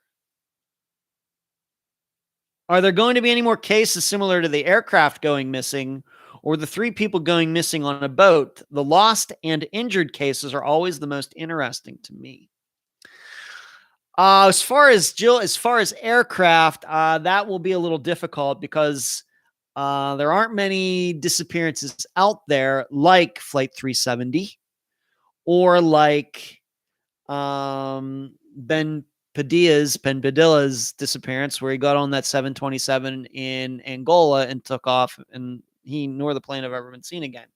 Those are very, very, very rare kinds of disappearances. Now, could I think about, maybe a ship that went missing with people on it? Even that, Flight 370 going missing is like a cruise liner going missing. Or, some, yacht that carries a lot of people, and that's very, very, very, very, very, very rare. So, Jill, I can't really make a prediction regarding that, being that those kinds of disappearances are rare. Of course, people being in like Cessnas, these little 2-seat planes, propeller planes, them going missing, them flying somewhere into bad weather and crashing and never being found is not unusual. But, there's situations with airliners and are very rare. Flight 370 sticks out because it is rare. As far as the disappearances that I covered of the 3 young men, Dave Bendot, Kent Monroe, Omar Shear, I can believe I remembered their names, and then Jeff Wandich, who survived. I'm sure there are some disappearances probably that are a little like that out there, Jill, that I just haven't run across yet. Where friends go into the woods, friends go out in a boat, or something like that, and only one comes back. Certainly entertain it, but once again, those are rare as well. And I'm not sure that there are any disappearances that are like the young men who went missing, because there's a lot of suspicion that, there's a lot of belief that the story that Jeff Wandich told doesn't make any sense. Whereas that might have to be part of the narrative to actually cover it as a disappearance. Whereas, if 4 guys go up hiking on, in some mountain and there's an avalanche and only 1 survives and the 3 are never seen again, that doesn't sound like a suspicious disappearance. It's tragic and it's sad and it's horrible and everything else. But I don't think there's much of a mystery there as to figure out, is this really what happened? And I think that would also have to probably be a component to, I don't know if we want to get into disappearances where it's fairly obvious that it was just, an accident, people doing something dangerous and, nature acting against them. I just don't know. Once again, we view every disappearance as we come across it, as to whether, it fits into what we do here or not. And, we also need to have a good guess. We have to make sure we get the facts. The facts are understood. It's a lot that goes into that. Let's see where we are here. Yeah. Suzanne Baxter, that's a great idea. Love watching you and Dr. Grace. I love talking to her. Absolutely. Linda says, thumbs up. Yes, everybody now is telling everybody else to put the thumbs up. Yeah, thumbs up, people. Listen to your fellow viewers. Louise asked me, do you like doing shows on your own or with other people like John Lorden or Dr. Lady? Dr. Lady, I love that. The Dr. Lady. That's Dr. Telesco, Louise.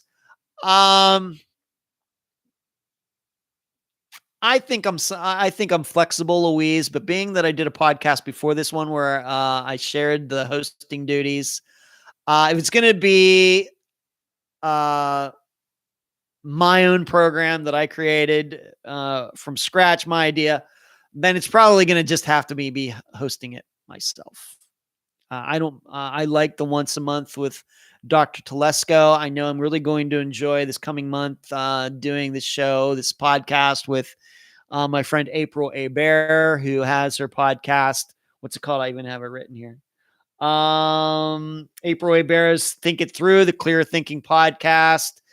I love that stuff. But when it comes to covering disappearances, this is the way it is, I think, is the way it should be. Twinkle's saying good night to everyone. Twinkle, good seeing you tonight. Thank you for tuning in. Thank you.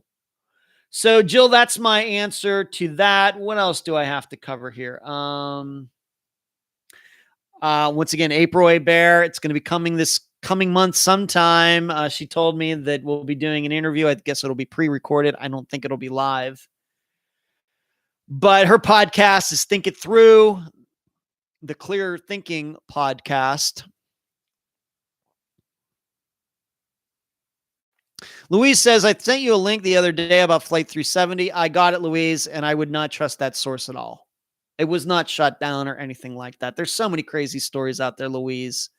Once again, a lot of people writing books because Flight 370, the topic, is popular. And so somebody comes up, well, I think it was shot down. And so they write a book about it. No proof of that.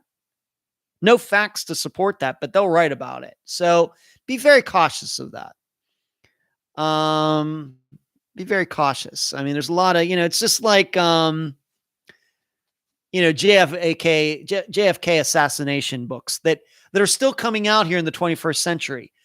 I realize a lot of people think that it was a second shooter and it was a conspiracy and everything else. I don't personally believe that, but that's fine. What's weird to me is books still continue to come out in the assassination and there is no new information. Nobody is studying that now. Nobody. But somehow books keep getting written about it. There's no new information. The conspiracies are out there. the what people believe has been out there for almost 60 years, but still books come out. You know why? Because the topic of JFK's assassination is popular. And just because the books are published doesn't make it true. Doesn't make what is in them true. Joyce's Flight 370 is probably in Russia or some other foreign country. Well, I can tell you, Joyce, that is what Jeff Wise, the guest way back in 2017, thinks. Just to remind all of you, some upcoming episodes.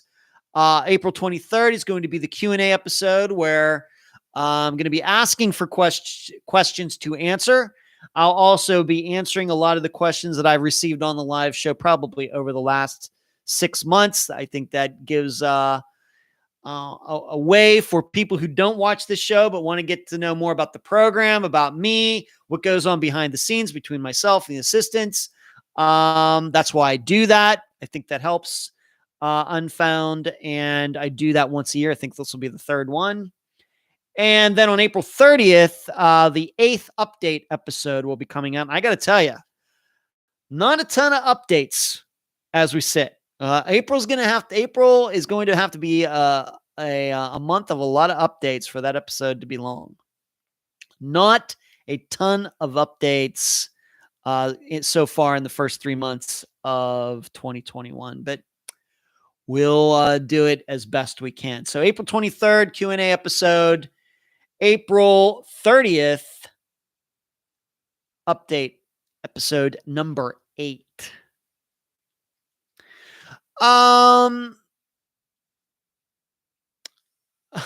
Eric Smith, let's not get into that, Eric. Don't even go there.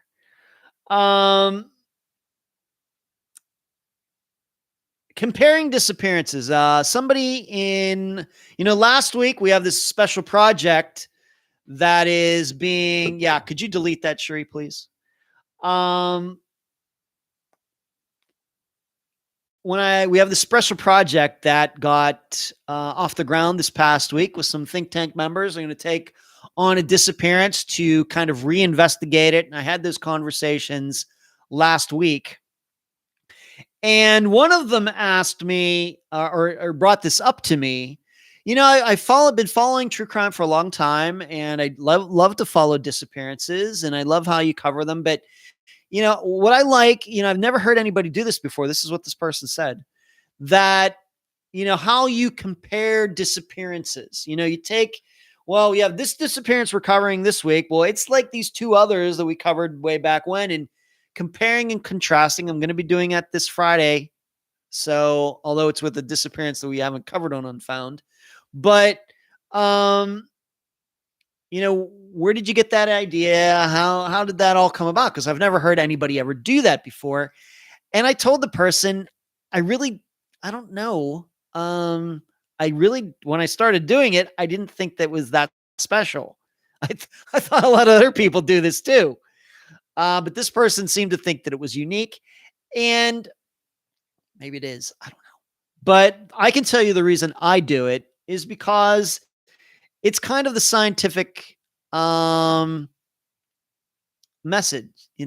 for me.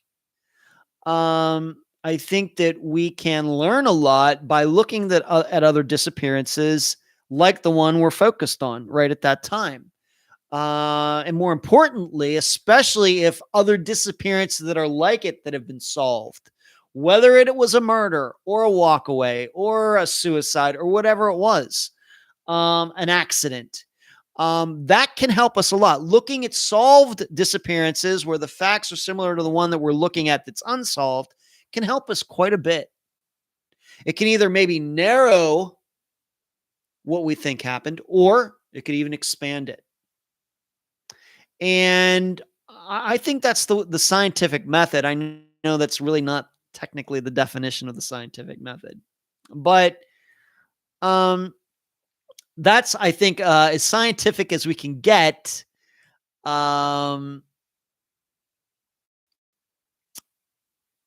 With this, I think that's as scientific as we can get, because there's so many unknown variables in these disappearances. But I think that by looking at other disappearances, we can learn a lot about the one that we're looking at. Once again, especially is ones that are solved. I think that knowing, for example, like Austin Pivo, Zoe Campos, or maybe even more fittingly, Crystal Morrison. It opens up the idea to the fact that, what? People do get called to get picked up from work or somewhere, and then they do walk off. And they end up dying, and they're in the woods, and there's no signs of foul play. It happens. Whereas I don't think naturally we would think that. I don't think naturally we think that when people call for rides that they just go off and people walk off all on their own. But we know that happened in Crystal. So we must entertain that idea when we think about a Shane Feld disappearance. Who called his brother. Brother shows up after the car wreck. Shane's not there. This disappearance that we covered just a few months ago or the end of last year that happened right here in Largo. Woman goes to get to the hospital. She gets called to get picked up. When the people arrive, she's not there. These things happen. And I wish I could remember her name. I hate when I do that, and so I'm going to look it up because I don't like not saying people's names.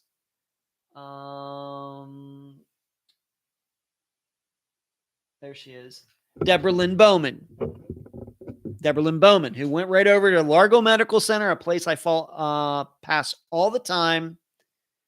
And she got called to get picked up, and she allegedly was not there when her ride arrived. So, I think what we have to remember also is that even though each case is unique, you've heard me talk about this, there are patterns. There's no denying there are specific types of disappearances, even though each one may be unique. But also, in addition, and this is something we all have to admit to ourselves, even though we are all individuals, a lot of what we do is not that unique. And in fact, I even have a humorous example. I even have a dating example. And I can speak from a guy's point of view, is that men who want to meet women, they want to say certain things. They want to go up to a woman they see somewhere. They want to be introduced or whatever else. And we all try to think of these, and I've been as guilty of it as anybody else, any other guy, that we think, we got to be clever. We got to be funny. We're going to say something unique that's really going to stick out and everything else. And what you find out kind of eventually is really, a lot of guys, even though they think they're being unique and everything else, they're not. They're all kind of saying the same thing. And I think this is kind of like disappearances, that even though each person is different and some of the facts may be different, in the end, a lot of people's behaviors are similar. And what they do are similar. And I think that's something to remember when we look at these disappearances. Louise says, what I couldn't understand in the USA is when children go missing and it's an amber alert, silver alert, depending on the criteria, surely any missing person is high alert if under 16 years old. Well, as I've stated, Louise, I mean, if you're going to start issuing alerts for any missing person that shows up in the news, then you'll just be on alerts all the time, and eventually people just won't pay attention. I talked about this a couple months ago. It was like the terror alert system we had in the United States after 9/11. We're in orange alert, yellow alert, green alert, everything. And after a while, everybody stopped paying attention. Why? Because we were always on alert. And that's what would happen with alerts as well. If we're going to send out alerts for every single person that goes missing, we would be on alert all the time. And eventually the public tunes it out. That is human nature. Jill says, not only kids go missing, especially Arizona kids go missing, parents won't call police, tell them to wait. Yeah. Okay. Being that this is March 31st, I've already mentioned this. Remember, newsletter comes out tomorrow. I'm still working on it. It's not finished yet. But one more item I want to bring up before we're done, and that is the story. And this just shows you how searching for people can be tough. There's this story out of Delray Beach, of course, in Florida, where this woman was allegedly in a sewer for 20 days. Now, you should know she has a history of mental illness and addiction. And the people who found her and gave her aid do have some doubts whether she was down there for 20 days. She claimed that she lived on drinking ginger ale cans of ginger ale that she found that weren't opened. So she says, but there are a lot of doubts whether she was really down there. But this is a situation. I also have to say that I don't know if a missing persons report was ever filed for this woman. But really, if you go searching for somebody in a city, do you ever think that the person is going to be in the sewers? Probably not. Even though in my former hometown of, or is Pittsburgh, where I formerly lived, Las Vegas, it's well known that there is a city of homeless people under the city. In fact, I remember they did a huge article about this, I don't know, 15 years ago. There's a huge underground city under Las Vegas of homeless people that they have taken up residence in these ducts and everything that route water around Las Vegas, because Las Vegas is not flat. It's tilted. The west side is higher than the east side. The east side is going toward Lake Mead. So you have the snow that comes down in the mountains to the west, and then as it starts to melt in the spring, that water drains down. And it used to be, back in the day, the water would just go right through Las Vegas. When you had a rainstorm in Las Vegas, it would be like Venice, Italy. But eventually, over time, while I lived there, they created this system of man-made rivers, I guess you might say, the water authority, whatever they called it out there. And so the water did not get into the streets and it would go around. Well, some of this area goes underground. The water is in these tunnels and it goes underground. People actually start living down there. So what they do is they'll live down there, and when there's a big rain or something, the water comes through there, it'll just wash everything away, and they'll go back down there and they'll live there again. But once again, when you find out somebody goes missing and you put a search party together, does anybody really even think, do I have to pull up this manhole cover? Or a manhole cover, yeah. Do I have to pull this up to look down? Do we want to do that? Most searchers don't do that. But here we go. This woman was in a sewer allegedly for 20 days. No. I'm guessing if there had been a missing persons report filed on her and they started looking for it, they wouldn't have thought to look in the sewer. And this just shows you how tough doing searches and finding missing people is. Louise says, was she down there because she wanted to be? In the UK, we have a lot of murders and bodies put in the sewers. Well, she's alive. She was found alive, Louise. Her story is that she was swimming somewhere and she found this door and she went into this sewer system and she got lost. But I don't know if we can believe any of it, because I think her family has said, yeah, she has some problems. So she may have just been down there 2 days, not 20 days. Still, she was found in a sewer, alive. Frey grew up in Las Vegas. All right. Awesome. You were one of the few, Frey, and know exactly what you're talking about. Moved to Florida and anytime the city of homeless under Vegas comes up, people think I'm crazy. Oh, Frey, I'm with you. I'm not, I didn't grow up in Vegas. I was 27 when I moved there, but I was there enough to know. Absolutely true. Absolutely. Thank you for backing me up on that. People know I wasn't making that up. Thank you, Frey. It is a real thing. I don't know if they've done any recent stories on it, but like I said, 15 years ago, there was a huge story in the Las Vegas Review-Journal about that. Boggles the mind. Boggles. Like, serious. I mean, this isn't, it's, somebody go do a search around in Google. You'll probably find the article from back then. It's amazing. What's going on there right now? I don't know. Eric says, I think an Amber Alert has certain criteria as well, such as a vehicle being involved. Not sure if that is still the case. Louise, your sewers are maybe different to ours. Cannot live in our sewers, but it stinks. Well, Louise, I would say that probably Las Vegas sewers are a little different because, once again, these were made to divert water from the west side of town around or under the city to get to the east side of town, so the water can run out to Lake Mead. It's maybe, and a lot of cities just don't have that. They don't have to think about it in those terms. All right. I think it's about that time that there is a YouTube documentary on people living in the underground of Las Vegas. Thank you, Sheree. That doesn't surprise me. All right. This Friday, we will be covering the disappearance of Brenda Condon, Condon, from Bellefonte, Bellefonte, Pennsylvania.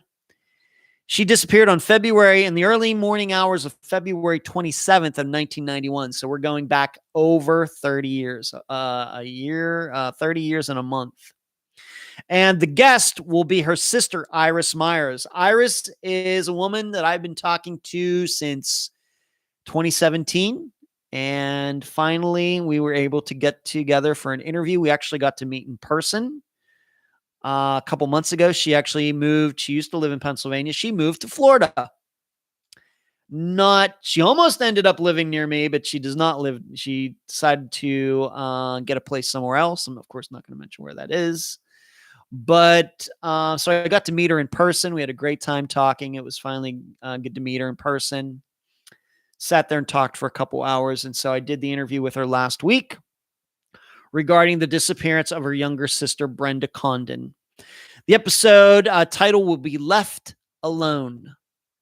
And the facts are very much like some facts you've heard in other disappearances. One that probably you can think of that I actually mentioned during the episode is Jessica Haringa's, where a woman is working some job alone at night and is abducted. Of course, we covered Julie Weflin's disappearance, I guess you could say, kind of like this, but of course that was in broad daylight. But Brenda was a bartender at a bar in Bellefonte. She had just started working there, only a couple days into the job. And the next day, what happened was she was supposed to lock up, and then she was going to do a turnaround and show up later that day to open the bar back up, like the afternoon. We were going to do a night shift and then an afternoon shift. Well, what happened was that when the swing shift came in later that day, the bar was open, her car was there. Nobody was there. And it was later determined through law enforcement looking into this that they believed that she had been abducted, kidnapped, went off with somebody during the closing hours time the night before. It was so bizarre that the bar had a couple vendors come in on that February 27th, like at around 11 a.m. They just walked in. The bar was unlocked. They saw Brenda's car there. They thought she was there, but they didn't see her. They thought, well, maybe she's in the restroom. Maybe she's in the cooler. One of them was the guy who packs the cigarette vending machine. Remember those? And the other guy was the guy who was the employee who comes in and takes up all the rugs, like those mats. It's like UniFirst or one of those type of companies. Picks up all the mats, puts down new mats, and takes them out to get them cleaned. Both of those vendors came in. They just thought Brenda was there, and she wasn't. And in fact, it seems that she was abducted somehow the night before. Probably the most bizarre point about this disappearance, I had mentioned this a couple weeks ago with Kaya Taylor's, with her shoes being found by that, was it a telephone pole, lighting pole over there in Plant City, is we have another disappearance where shoes or boots are found in an odd place. Brenda's boots were found neatly placed in the men's restroom after it was discovered that she was missing. So we have multiple possibilities here in this one. She was in an abusive relationship. Her boss, named Carl, didn't have the greatest reputation. And on top of everything else, it does seem that there was a serial killer in the area just a couple years after that. So that is this Friday. Brenda Condon from Bellefonte, Pennsylvania, February 27th, 1991. Her sister Iris Myers will be the guest, and the title of the episode is Left Alone.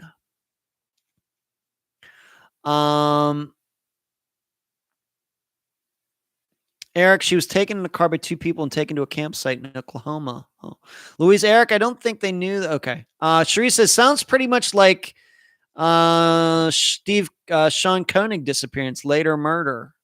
Or, I don't think it was a woman then. What year was it again? I don't remember. Koenig, we haven't covered that disappearance, so it's tough for me to say. Yeah, it was 1991 this happened, Cherie, so just over 30 years ago, February 27th, 1991. Like I said, I've been talking to Iris for a while, and so it was nice to finally interview her. She did a great job, and that will be this Friday. So that's it for this show. Wow, 2 hours, not surprised, given so much time was dedicated to the 48 Hours episode. So what did we do? Talked about playing a new course today, me getting up at 6:30. I feel much more awake now than when this live show started. My diet, 1,800 calories a day, technically 1,750. No sugar, no carbs. Busy out here at the beach. Didn't get my vaccine yet. And give this video a thumbs up. The Pearl Pinson poll, 48 Hours. Dr. Telesco, Unfound on the Ground, canceled to this coming Monday. Due to weather. April A. Bears podcast. Want you to check it out. Think it through. The Clear Thinking podcast. Going to be on there next month. Upcoming episodes. Comparing disappearances. The newsletter. Look for it tomorrow night if you're on the list. Took some questions. The women in the sewer. And then finally Brenda Condon this Friday. That's all we got. You will hear me on Friday. And that was great talking to you. I always love talking to the show, doing the show. I don't know why more hosts don't do live shows. I'm going to keep saying it because I love doing this one. I love interacting with all of you. And as Shri says, keep your head on a swivel. Watch out there. Good night. Thank you. Thank you so much. And thanks for all the super chat contributions tonight. Greatly appreciate it. Thank you. Good night.